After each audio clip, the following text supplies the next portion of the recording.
I strongly believe that Tinder is the most popular dating app in the whole world. In addition to that, it is a weirdly satisfying app where you can have many crazy experiences. But is it effective? Did people find their other halves through this app? I personally can answer your question. This goes back to 5 years ago. I was a reckless university student who didn't care much about the classes. I only went to the university to meet interesting people, or I thought I would. I had friends with the same mindset. We were always on the look for hot people that would pay for our drinks. That was the reason why the girls and I were using Tinder. We would look for a victim living nearby who could take us to a bar so we could have fun. We also were our teachers' nightmares. Not only weren't we paying attention, but also causing lots of disturbance during the sessions. I was nothing like that when I first left Ohio for college. None of the girls were. I was a shy, humble girl with lots of dreams and goals in mind. It all came to an end when we met Jenna. She was a senior and already had a profound knowledge on how to successfully survive college life. She befriended us and offered to show us the secret of fun in university.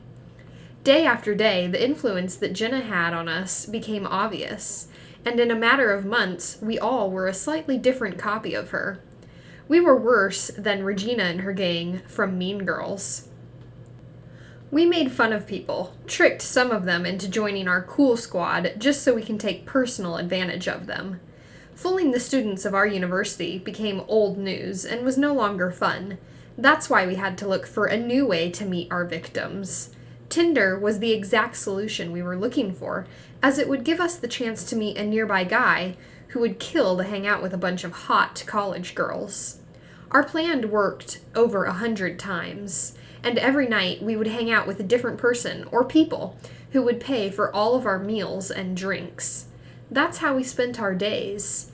This is why I believe that the girls and I, or a different version of us in a different region, are the reason why people don't believe that they will meet a good person on Tinder.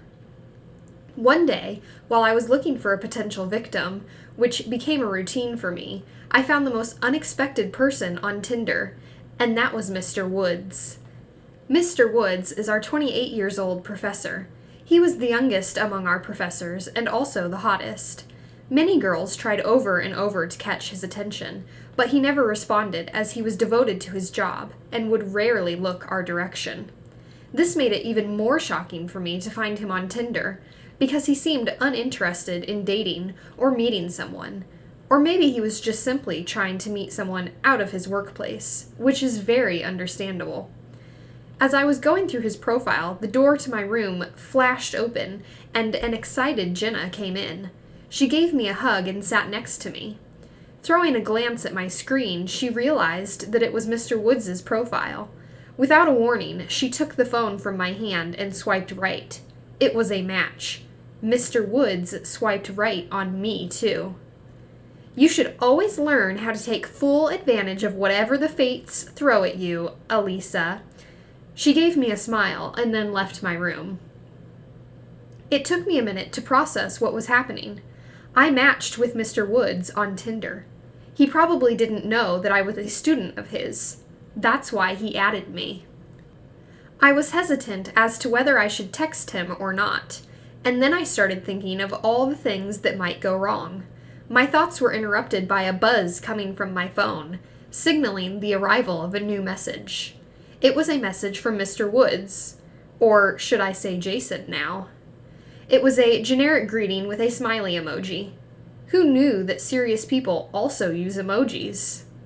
I sent him a reply and went on thinking on how I can break the news to him that I am actually a student of his.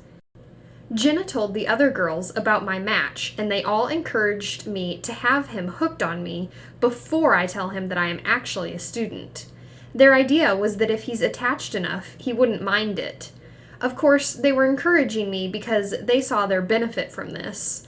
One of us dating a professor meant that we're all getting good grades without working for it. I finally made my mind to play along and speak to him. We talked to each other every day for a whole month. That was the first time I would actually engage in deep conversation with someone for that long. We discussed almost everything: our interests, passions, families, dreams, and fears. We clicked on so many levels, and I found myself opening up to him about everything. I even told him about my story with Jenna. But I still kept our identities a secret, so he wouldn't know that I headed to the university where he works. He asked me to meet him multiple times, but I had to always throw in an excuse. I was afraid that he would recognize me when he sees me in real life. That's why I asked him to be a little patient and that we would eventually meet someday. 3 months later, Jason was already addicted to me and couldn't go one day without checking on me, and Jenna told me that meeting him wouldn't ruin a thing, so I could finally do it. He was the happiest when I told him, and he already picked a place and a time. Before I realized it, I already found myself deeply in love with my professor, who doesn't even know that I am his student. And for the first time in years, I was nervous to meet one of my victims, because this time feelings were involved, and I couldn't think of him as a victim anymore. I took a deep shower and tried to gather my thoughts so I wouldn't ruin my little date that I looked forward to impatiently.